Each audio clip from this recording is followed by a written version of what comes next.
মানে একটা দুষ্কৃতিকারী ছিল, মানে ইসলামের পতাকা ছিঁড়ছে, গালি টালি দিছে, যা আমরা জানছি।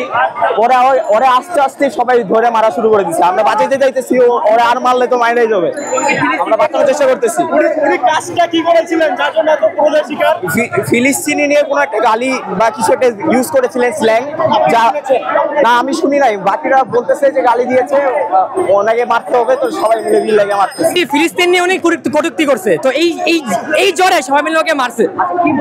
উনি মানে ফিলিস্তিন নিয়ে অযৌক্তিক কথা। আমার মনে হয় না উনি ইসলাম ধর্মের, আমার মনে হয় ইসলামের বাইরের ধর্মে, যার কারণে ফিলিস্তিন নিয়ে উল্টাপাল্টা অনেক ধরনের উল্টাপাল্টা কথা বলছে। এটা ভাষায় প্রকাশ করার মতো না।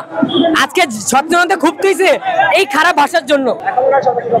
ওনার সমস্যা, ওনাকে আপাতত সবাই মিলে ধরেছে, মারছে, অবশ্যই সেটা মারা উচিত ছিল।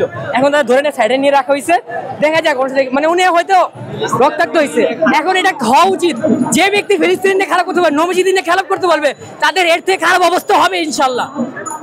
রেমিটেন্স যোদ্ধাদের ঢাকায় বিশেষ ছাড়ে রেডি ফ্ল্যাট দিচ্ছে শতভাগ বিশ্বস্ত ও নির্ভরযোগ্য প্রতিষ্ঠান প্রবাসীর সিটি।